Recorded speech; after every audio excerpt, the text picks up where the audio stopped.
Welcome, everyone, to SI Media with Jimmy Traina. Thank you for listening. We have a very good show with the NFL Draft here. Rich Eisen from NFL Network hosting the draft for the 19th year in a row for NFL Network joins the show. So we get into a lot of NFL draft stuff about covering it, how difficult it is to do the draft, whether Rich feels competitive with ESPN, why, what his role is in doing the draft, what he wants to accomplish. And we talk about some other topics.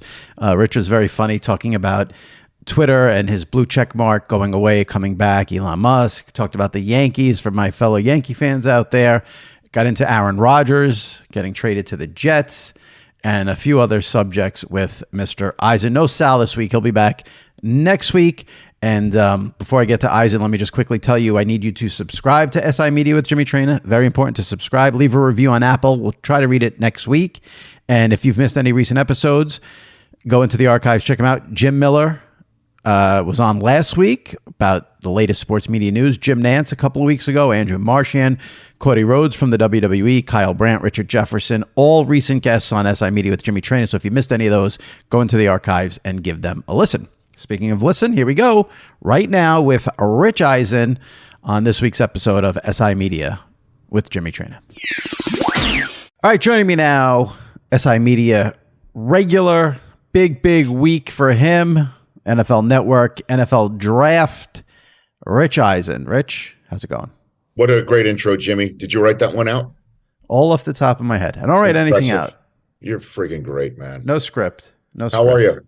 Speaking of script, I mean, how much do you study for the NFL Draft? What's the amount of time you put in to get ready for Thursday? Look, man, I'm fortunate in many different ways to not only have a show that I do every single day, and on that show I get GMs, coaches, prospects, analysts, phone calls from fans. So I'm fully prepped on storylines and needs and desires and wants and free agency that I host for NFL Network. And then there's the whole, combine to the draft portion of our calendar. I host the combine, I host the draft. I mean, I could do it now. Like literally, if I got a call and say the car is starting, Roger Goodell has a new business meeting on Thursday, so he's now not available for the draft. We got to do it now. I do it now. I'm ready. Can you overstudy one of these? I'm ready to go, brother. Can you overstudy for the draft? Like, can you get too many anecdotes and stories, or no such thing? I mean, again, I'll just say it here. Whenever I do a show, I don't even know when the hell ever I do a show that's less than an hour. It's weird to me. Again, the show I do every day is 3 hours. Game day morning on Sundays is 4 hours. The combine is 4 days. The draft is 3 days. So my job is to, if you are going to actually sit down and watch a 4 or 5 hour event, I need to make it something that you want to hang and watch, and if there's too much of me in it, if I'm in your face, if I make everything a joke, if I make everything about me, you're going to turn off. And that's the last thing I want to do. So, I'm, for the lack of a better phrase, and I'll say it anyway,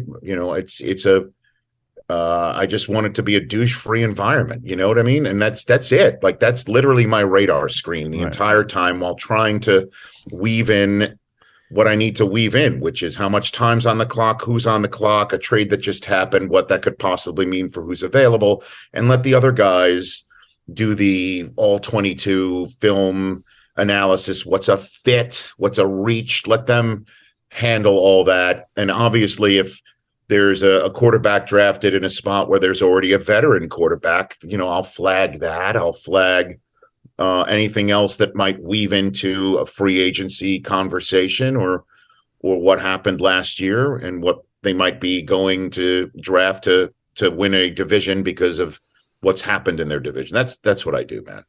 We can definitely use less douche in sports. I'm telling you, like, honestly, like if you were literally on a Thursday night, go, you know what? I got 4 hours. I'm going to sit down and watch the NFL draft. Or Friday, I'll give the draft in 90 minutes. I watch 4 hours the night before. Saturday, rounds 4 through 7. If you're going to literally sit there and want to spend an hour or two, I got to make sure it's entertaining, you're engaged, but also informed and not going to hit the button. And I know you're a button hitter, which is why you're upset about streaming sports live. I understand that, Jimmy. That extra button click is something that you find offensive, and it's difficult. Just do this a second time. I get it. I don't want you to do it one time for the draft. You know what I mean? I get so much shit from people for like constantly talking about the streaming, but my guests bring it up to me a lot, like you just did, and then I feel like I have to try. Jimmy, you're doing a media podcast, okay? Yes, I know. In this media world, this sports media world, I'm fortunate to be doing this national scale since 1996. All right, it's now 2023. When I first started as a 26-year-old with a lot more hair on Sports Center, the people paying my check was the Disney Corporation that had just purchased it from cap cities that had owned ABC and what have you. The reason why I say that is I then in 2003 left to go work for a league. So that's who signs my paychecks right now, part of that. And the other folks who help keep my daily show on the air is a streamer. It's a tech company, Roku. Previous, it was a major, one would think, traditional media in Peacock and NBC. So the people I now work for in 2023 is a sports league and a tech company. And where this is all going is streaming. So pretty much I would profit to say 75% of your guests have a show on a streamer, are pitching to a streamer, know that they're going to be on streamer. You watch your NFL games on Sunday Ticket on a streamer. You're watching a Thursday night games on a streamer. My show's on a streamer. Technically, we're streaming through Zoom right now. So that's probably why people look it up. Yeah, I should have mentioned at the top when I did that intro that you are on the Roku channel Monday through Friday, Roku. Roku. What did I say?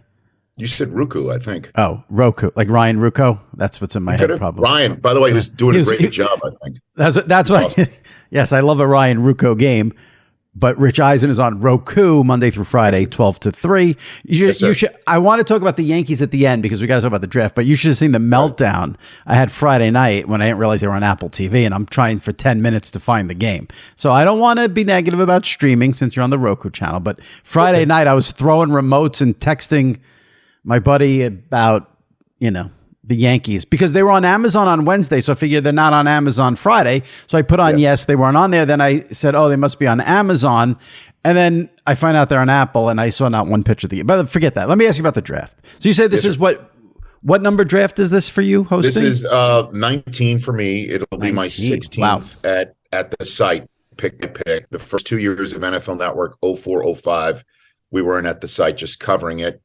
And then 2020 with the pandemic, I covered the draft through the NFL Draftathon, that Zoom fest that went on for 3 days. So which worked out well. It actually was great. I'm telling you, it was awesome. And to me, again, the NFL draft goes on so long, it should be a fundraiser. You should raise money for charity during the draft. But at any rate, this is 19 for me, 16 at the site.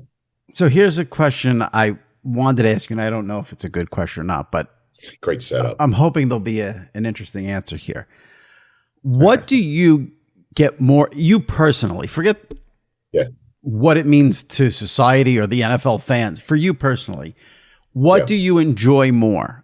Thursday night, first night of the NFL draft, or Super Bowl Sunday? Which day do you enjoy more being on the air and doing? Oh God, I enjoy the draft way more than Super Sunday. Super Sunday. See, I thought you were going to say, "Oh, that's a super stupid question. There's nothing like the Super Bowl." No, we're all leading. Obviously, it's the Super Bowl. It's the end of the season, right? But there's nothing like an NFL draft where, yes, there's 10 minutes between picks, but it goes very fast. And you've got all 32 teams involved. You've got a festival going on. You've got the first night of the NFL draft, excitement in the air. Super Sunday, we're on the air 9 hours before kickoff, and it is long. Talking about the same game over and over and over again for 2 weeks. Right. But then Sunday comes and it's finally the day. And invariably, again, we're outside. It's 6 in the morning or 9 in the morning. And it's a long day talking about the same thing. It can get, you asked me in terms of my job, so it can get repetitive. Yeah. The draft is just every pick, there's something new. It's a different team, a different fan base, a different conversation involving a pick and what it means for a team and what it means maybe league wide, what it means obviously in the moment, and then for what it might mean down the road. It's also a sports talk conversation type thing. Day 3, if we could just extrapolate it out, that is more of a relaxed atmosphere, but it's a sports talk conversation. We'll have more time to just chop things up. But the draft by far is the most mentally challenging, physically challenging. I know sitting is a very easy thing to do, but you're sitting on your ass quite a bit and trying to, stay energetic. And I do love it. There's nothing like it, man. Nothing. I like that you said the draft, because I also think, I would assume, even if you've done this for 19 years, I'm curious how you view the level of difficulty doing the draft, and even compare it to maybe the first few years you did it. From this standpoint, we watch it on TV, and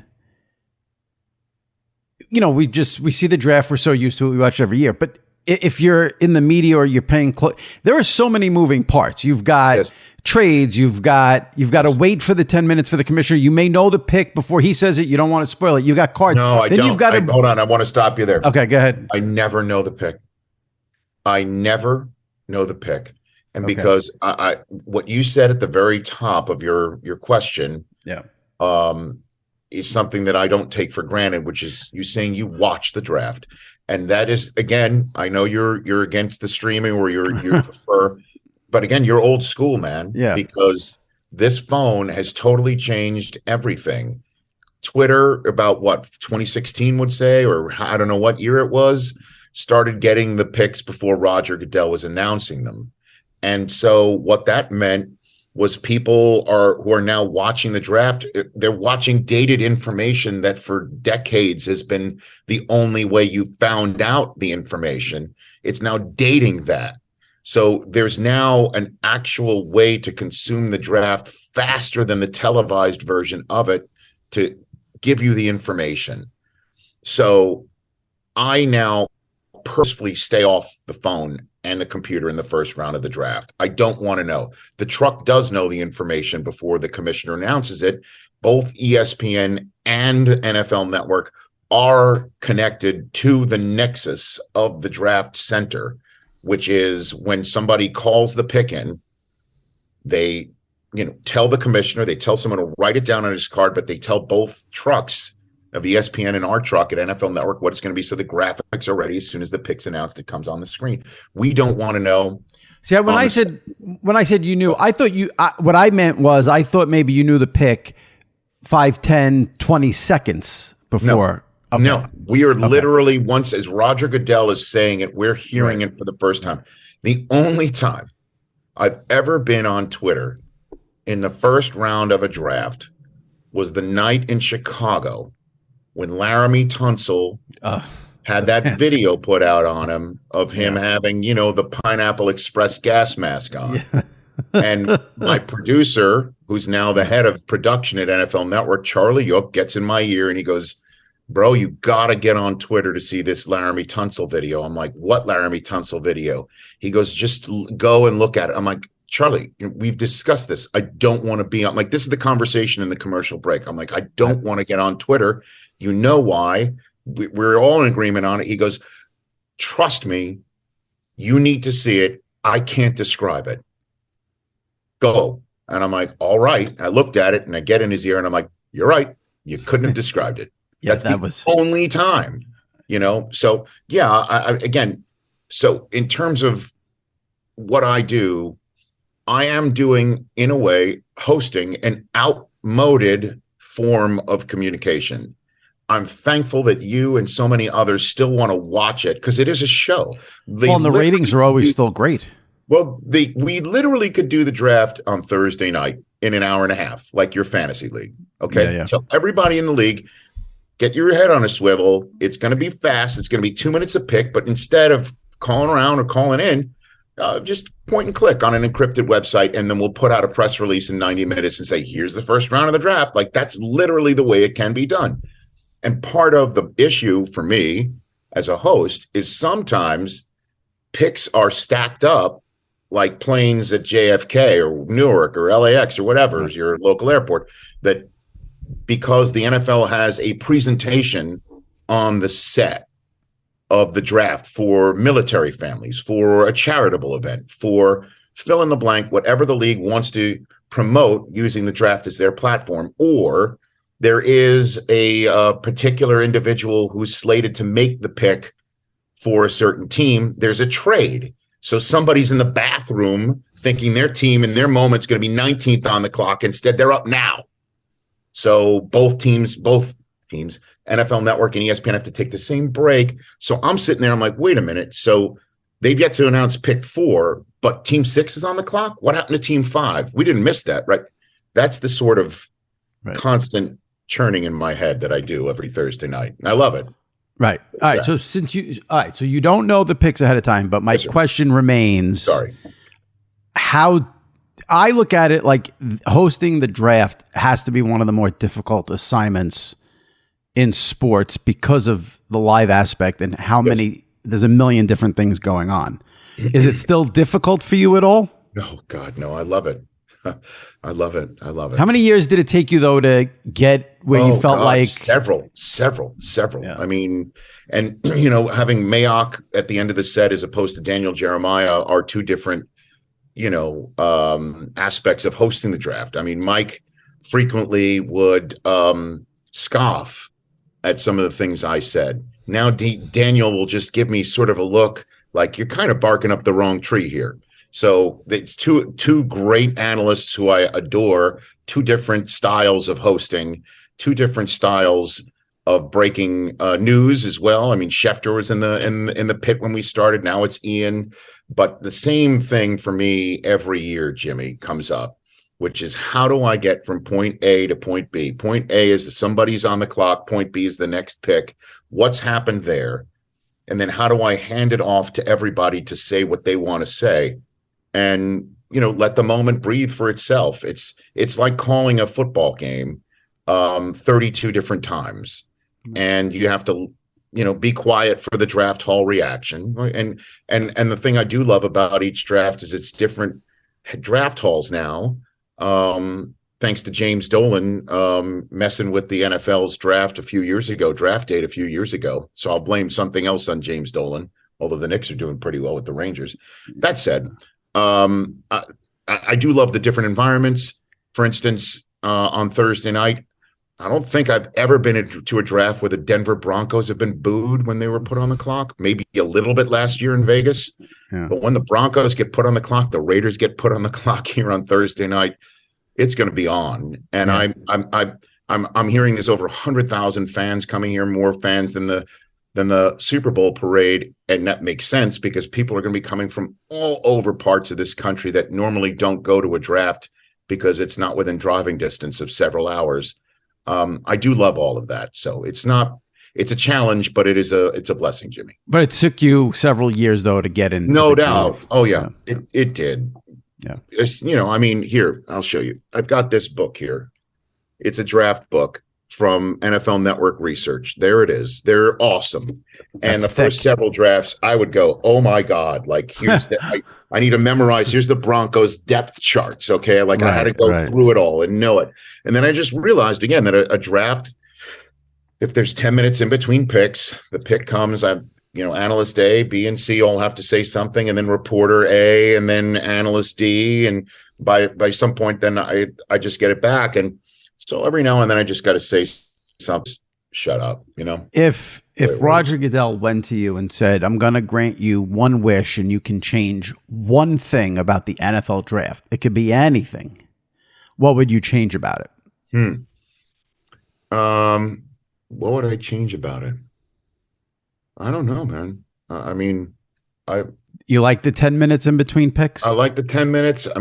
Going faster on Saturday. But again, this is that's just for me. I mean, I'd like to get to the airport, go home to my three Right. kids, on a Saturday. Yeah. But Right. honestly, but for the teams where general managers and coaches, are grinding picks, and now they'll be grinding picks even more on a Saturday, Jimmy, because we can't call the last pick in the draft Mr. Irrelevant anymore, which is something I'll say on Saturday. I mean, Brock Purdy changed that.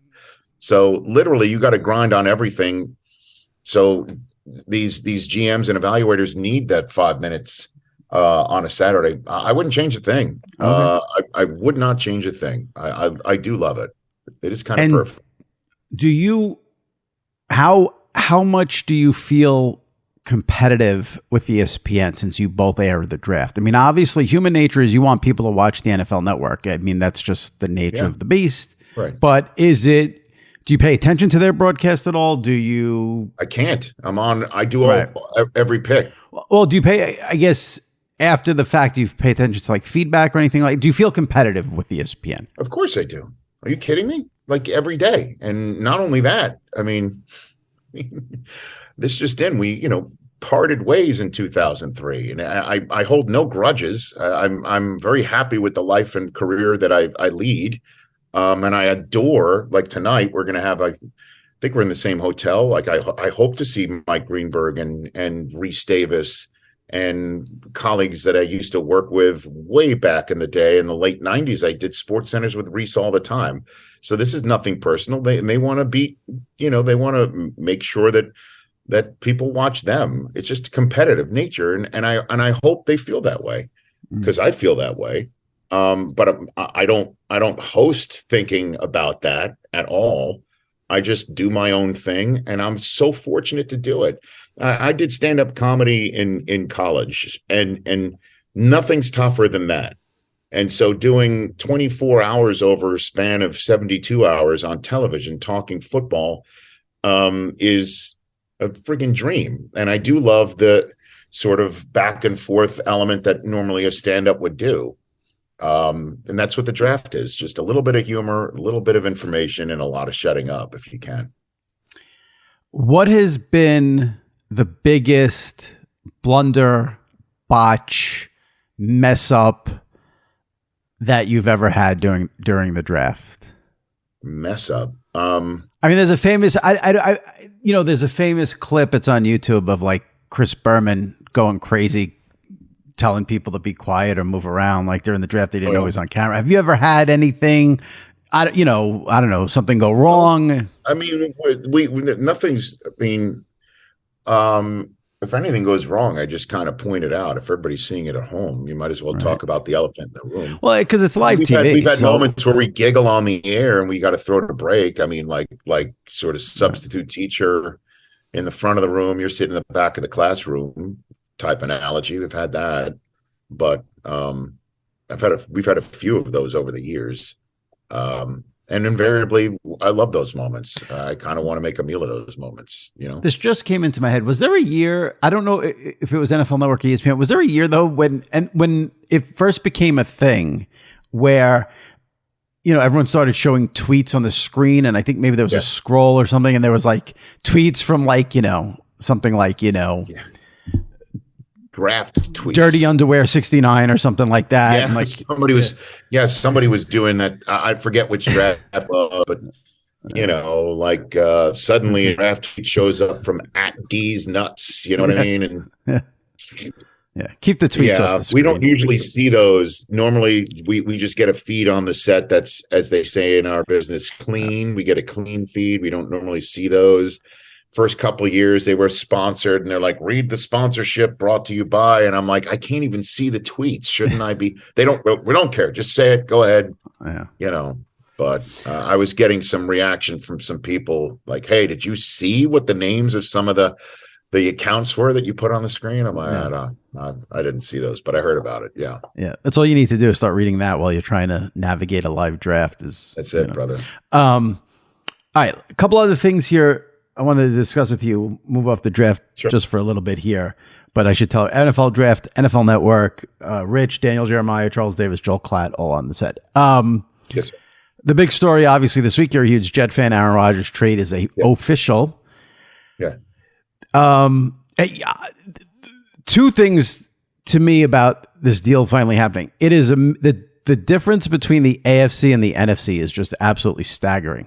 That is correct. And I've been a little taken aback. Now you're a Jet fan, so I'm curious for this. I'm a little taken aback by how, from everything I'm seeing, everyone thinks the Jets are in the AFC title game, which may happen. I'm not saying it won't, but the AFC, I think people are forgetting how stacked the AFC is. It's not going to be easy, even with Aaron Rodgers. I don't know. What's your... I know. But what are your expectations for the Jets? Jimmy, there's a seat at the table. The Jets have a seat at the table. They now have a seat at the table in the AFC with a shot to do it. Obviously, when you have Mahomes and Burrow and Allen, who have made the Final Four in the AFC consecutive years now, and that fourth chair has changed.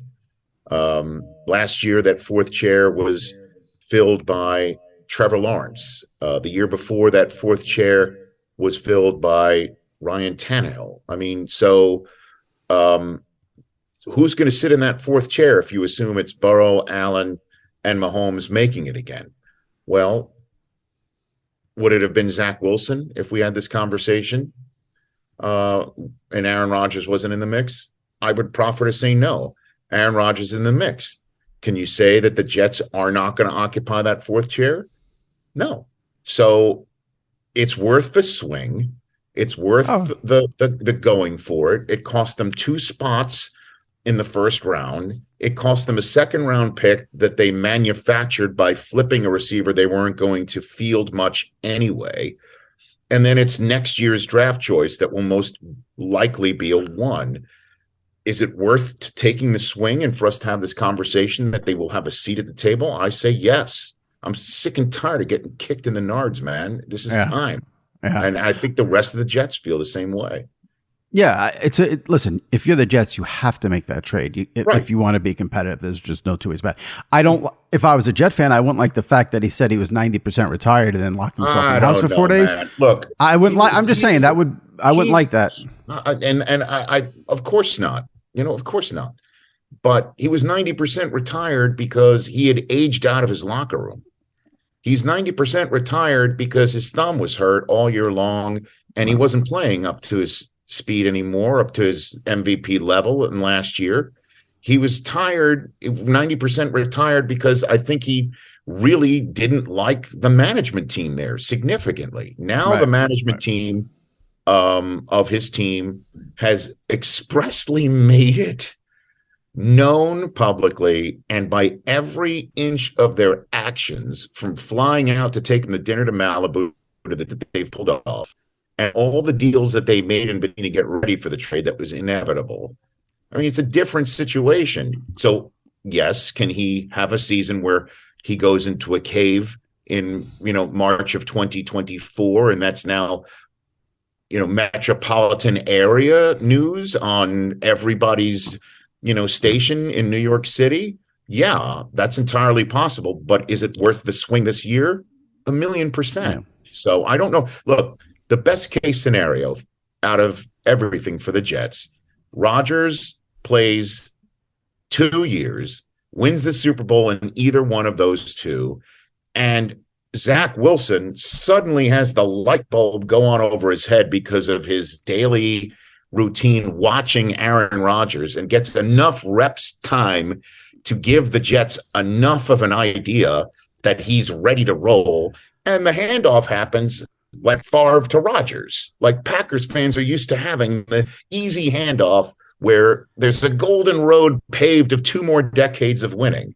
That's the open case, best case scenario. Is that going to happen? Probably not. Yeah, you're asking for a lot there. Another best case scenario is Rodgers loves it. He's on the AR8 system and plays till he's like, Brady had some of his best years from age 38 on. So we'll see. Yeah, I guess the one thing I've been a little surprised about this week is, and this happened last year. This happened last year where people, I don't want to say dismissed. That's not the right word. People, NFL fans, I felt like Mahomes sort of like flew under the radar, then he still I get Aaron Rodgers is a no-brainer for the Jets, and the Jets are instantly better, and the Jets are going to be a powerhouse. You still have to get through Patrick Mahomes. Of course, and Burrow and Allen and Russell Wilson. But see, that's what I'm saying. Those guys not on. No, Mahomes is here, and then those guys are here. Jimmy, they've got the Jets the Jets play the AFC West. Right. They do play Russ. They do play Herbert. They do play Mahomes. They do play the NFC East. They play the NFC East. They will play Jalen Hurts. They will play Dak Prescott. By the way, I think Rodgers' first game as a Jet at Dallas reeks of the first Sunday or Monday nighter of Week 1 to me. You don't think? I was going to ask you about that. You don't think they'll save that for Thanksgiving? Oh gosh, I don't. I mean, you look at the Jets' schedule, Jimmy, and there are so many nationally televisable games with Aaron Rodgers now the quarterback of the Jets. You can have your pick of the litter. I mean, that would be a terrific Thanksgiving game, I think. I just do not know what their general sense of thinking is, and I'm sure they would also love to know if Lamar's coming back, because that would differentiate the Ravens' schedule in my mind, how much they're nationally televisable. But I don't know. Look, like I said, yes, they do have to go through those guys. You are right. It is a huge issue. That's why they had to make this trade too. Zach Wilson goes through that crucible. You're 4 wins, 3, 5, 6. Who knows? 100%. So, and they had to do. Let's see how it goes. Do you have any? The schedule will come out in mid-May. Do you have any sort of insight into anything that's going to have? Do you know? Yeah, they've given me a couple of dates in the second week of May to hold off of not go out of town. But do you know anything? Do you know what the Thanksgiving? No. You know nothing. Okay. No, nothing. But I think they normally make some announcements leading up to that anyway. I'd love to know the international schedule, because last few years I've been calling some of those games, and I love doing that, and there's nothing like it, and hopefully I get some more of those.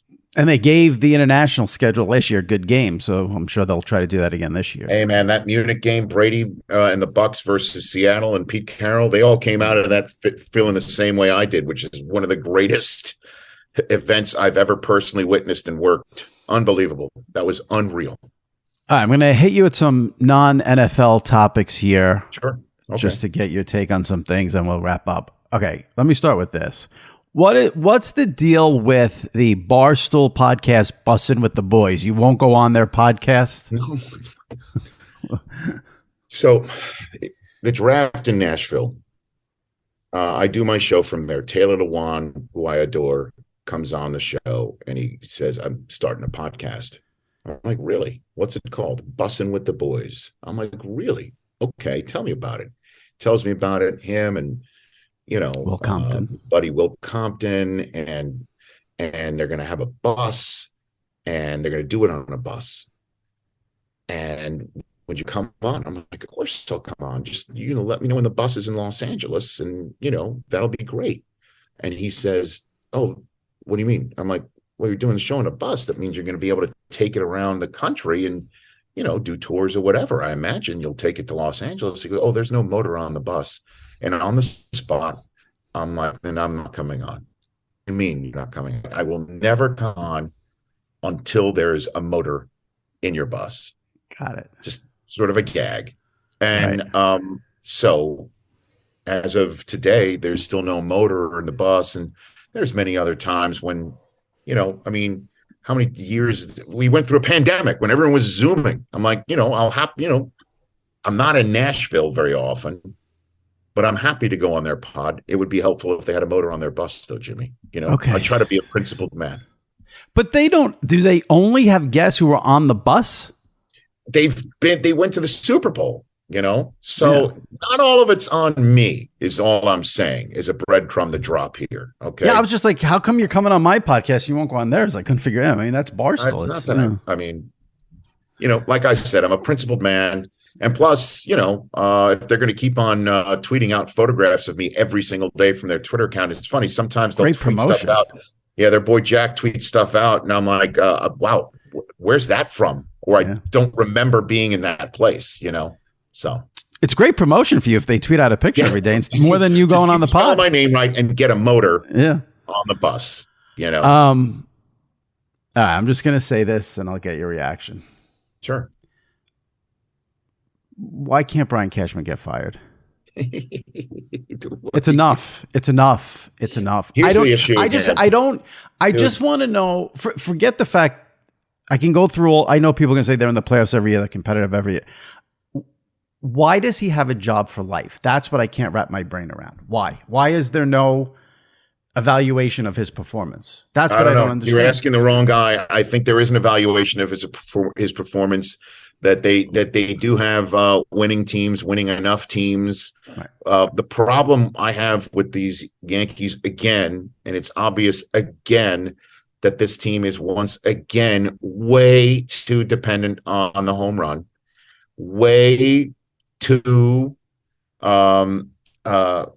pockmarked with swings and misses. Their bullpen isn't nearly as good as it needs to be. And, you know, I'm waiting for, again, I'm just But what you just said has been the case for what now? 3, 4, 5 years? Long time. Right. And so that means the GM has to go. And the team frequently still can't pitch to the following: Rafael Devers. They can't pitch to Jose Altuve. They can't pitch to Vlad Guerrero. It's just the same people. The Ohtani. I mean, and these are all stars, I understand, and these are greats, but these are the same people who constantly beat the Yankees. And the problem is the Yankees can't put together a stretch where they win all, 10 out of 15 or 10, 12 out of 16 significantly enough, because they don't make contact with the ball. They're constantly hoping for home runs, and then their bullpen can't hold anything late. And when that's the case for 4 or 5 years in a row, the GM has to go. That's it. I totally understand what you're saying. And, again, I'm just wondering, are we spoiled by the Joe Torre era? Where the closer never makes a mistake. Okay. Right. And every prospect that comes up blossoms within three months. And they're generationally amazing. Like I'm waiting for my Jeremy Pena. Is Volpe that guy? I mean, am I putting my eggs in the Oswaldo Cabrera basket? Like I did Kevin Moss, or what the hell? Well, here's how I would push back on that. The issue is what you described. It's strikeout, walk, or home run. Again, there are nights where they're impossible to watch because of that. I agree. Yeah, I understand. Like, we are spoiled from the Torre era and all of the World Series and all that. And I have Yankee fans who say to me, well, they give you a good summer, they're competitive, they win the division, they get in the playoffs. Well, is the goal to get in the playoffs or the goal to win the World Series? Because here's what I think. I think Yankee management, ownership, they want to make money. They don't really care about winning the World Series. That's like a nice perk. And that's the problem. I agree. Okay. Well, here's the thing is that, well, again, we're spoiled. I never thought I would say this. When George M. Steinbrenner III owned the team, that was it. That was the Yankee business. That was the Yankee focus. That was the Yankee revenue generator. Now there's stadium naming rights businesses the Yankees do with Jerry Jones. What do you think? And honestly, if the Steinbrenner family opened their books, where would the Yankees organization rank in terms of top revenue generators for their above anyone else? Would it be like 3 or 4 now? Would it be behind their business with Jerry Jones? Would it be behind? I don't know how they're investing their money. It used to be. That's all it was, the Yankees. And say what you will about Jerry Jones. He feels the same way about the Cowboys, the way that Steinbrenner felt about the Yankees. Right. And I have no idea, whether all they got to do, make sure you watch Yes when you're not pissed off looking for the game on Amazon or Apple TV Plus like you, right? Yeah. For some reason, I've got 3 kids, Jimmy. I know where to find the games, but that's okay. Well, I mean, I got Yes, Amazon, Apple, Peacock, TBS. I mean, I know ESPN on Sunday nights. I got you. But here's it again. Fox, I just FS1.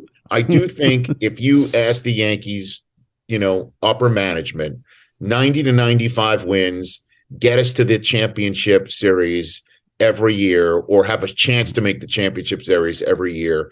Are we good with that? Or the second round of the playoffs now, right? Like, are we cool with that? All right. Like, yeah, we're in on that, So I guess it's not our childhood anymore. No. And I don't, again, it's very tough. Now the judge he's not making as much contact, and it's just April. You're wondering. I saw your tweet where you circled the last 4 batters in the Yankee lineup. 5. Hopefully Bader 5. Hopefully Bader comes back again when Stanton is invariably hurt as he is again. Yeah. That really hurts. It would be great to look like the Astros. I that's the way you build a team. I want to look like the Astros, and I never or even give me a little bit of the Guardians, where that's all they do is put the bat on the ball and put pressure on you. And, that playoff series with the Guardians last year was so infuriating how many bloop doubles would just land just over the third baseman's head. And I'm like, where are those for the Yankees? Like, give me 1 or 2 of those. Then you can bash one out of the park. It's just infuriating watching it again. Like, that's sit the back issue. And wait for the home run. And I love Sterling's calls and I love K's calls, and it's great. But that's all it seems to be. That's the issue. At least they're stealing more bases this year. The philosophy doesn't change. I mean, he's been there forever, Brian Cashman. Pat Riley famously said back when he was with the Knicks, and I think he left the Knicks, sometimes you just got to change the voice. I think the Yankees need to change the way they do things, because it's been 4 or 5 years, like you said. And, the home run, the walk, the strikeout, and that's it. But it does start at the top. I think the Yankees are, let's make a profit. And if we win a World Series, that's like a nice bonus, basically. And Cashman has a job for life. One last thing here on that subject matter. Yeah. Let's see if, how do you think George Steinbrenner would have handled it? I hated him too, with what he did in the early 90s. Cashman would have been gone a long time ago. Well, all I'm saying is, how would George M. Steinbrenner III handled a Mets owner being richer than him and being more aggressive than him? How would he have handled that? Because it's coming for Hal. Where back in the day, Jimmy, when we were younger, and somebody like Ohtani, or when I mean that, I mean a generationally talented player, not the unicorn of our generation, but is available, we'd be like, well, if he's coming to New York, there's only one place. Nuh-uh, not anymore. And so I'm wondering how that, like, if Ohtani shows up in Queens, how does the Yankee organization handle it? Do they just like, watch WB Mason on after the game when they've lost 5-4 because they could only scratch out 4 solo shots and the bullpen blew it, and then you got Ohtani over there in Citi Field killing it for the Mets with the Polar Bear and Lindor and a bunch of guys who, by the way, put the bat on the ball. The Mets, I never thought I would say, they're a much more interesting team to watch than the Yankees. And I love Aaron Judge. My kids all have 99 on their backs in some way, shape, or form. The meltdown from the salty Yankee fans will be like nothing you've ever seen before. Before Ohtani goes to Mets. Speaking of horrific and horrible ownership, oh my God, you got your blue check mark back because you have 1.3 million followers, and I guess those of us who can't cross the million mark don't have a blue check mark. Take me through, like, you losing it, you getting it, what was going on? I lost it on my show, on live Rich Eisen show air. My guy Chris Brockman's like, you lost your chip. By the way, your check mark's gone. I'm like, get out of here, So, and then it came back. And then it came back over the weekend. I just feel for people who actually spent the money on it. Well, and then I guess the only people who got the blue check mark back are the people who have 1 million or more followers. Or right, who got it back. I guess that's what it is. But and that's why I thought removing the blue check mark from the elitists, apparently like me, was to try and level the playing field. And instead now I guess I'm part of some sort of tip of the cap to those who have a certain significant following. I thought it was supposed to even the playing.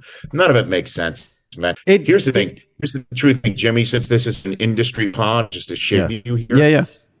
So when I took ownership of my show in early 2020, when DirecTV and AT&T got out of the audience network game, and Dan Patrick and I were told, if you want to keep on going on, that's on you. But on audience, we're done. that I took, ownership of everything, including the Rich Eisen Show Twitter account. And, I got involved with Twitter in their relationship with content creators to put ads on the front of our videos on the Rich Eisen Show. I'm trying to raise as much revenue as possible.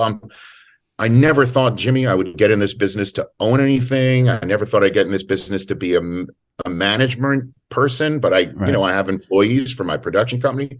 At any rate, so the business was going well. I mean, I was making revenue through Twitter, and then Elon Musk takes over and has destroyed that end of the business. I don't even look at the ledger of what's coming in from Twitter anymore. It is so minuscule. I would say the revenues that I was earning as a business partner, which I technically was or still am, of Twitter's, it's down 98%. When I say he eviscerated the ad market for people like me and small business owners like me, it's understating it. So forget the blue check mark. It's just indicative of him not having a plan or just owning it so he could do whatever he feels is necessary to get his voice out there, or to have an echo chamber come back to tell him how great he is. Destroyed the business of it. Destroyed it. It's like I can't even. It makes no sense to even call them up. I wouldn't even know who to call. I don't even know if anyone would answer the phone, if anybody is there to answer the phone. He's ruined the business of it for a small business owner like me. Destroyed it. So I don't listen. I'm not a businessman, and I don't know a ton about business, but I would think one of the things about doing good business and what's important is to not have people just making stuff up as they go along. That seems what's surprising. And Jimmy, you know the way endorsements work. I mean, anybody who would be considered a celebrity, you can't say has done something with your business that they have not done. Right. And when blue check marks were given back to celebrity types or accounts with over 1 million followers, my dear friend, who I've known forever and knew him forever, my dearest friend Bob Saget, got his blue check mark back, and it was told that he verified his phone number and account with Twitter Blue. I can personally tell you, I would love if Bob was back here today to personally do that. He's been gone. I mean, Chadwick Boseman, Jamal Khashoggi. They did it with Kobe. They did with Kobe. Kobe. I mean, come on. And it says at the bottom, this person did something that you or anyone else out there can look at and say, oh, well, if this person gave money and is now on Twitter Blue, maybe I should as well. And what? And then dude, don't get me started. It's not helpful to anybody. And, I've said this before a few times, I think, on this podcast. And maybe this just makes me sound like a dummy, but I was completely unfamiliar with Elon Musk until he bought Twitter. The only thing I knew about him was that he started Tesla or the man behind. I knew nothing else. And what has surprised me the most, I just can't believe how weird he is. He's just a fucking weirdo. I don't know. Like, I'm going to give LeBron and Stephen King check marks because they bashed me, and then they have over 1 million followers, so I'll give them that, but I'm going to say they paid for it. Like, it's just, the whole thing is, I find it so weird and strange, and go get some help. I don't know. Let's end on a positive. Let's talk about St. Jude, because St. Jude is a phenomenal charity. Thanks, brother. It's actually a charity I give to every year at Christmas. I think if you're going to give to a charity, that's the one. You do the famous 40-yard dash every year.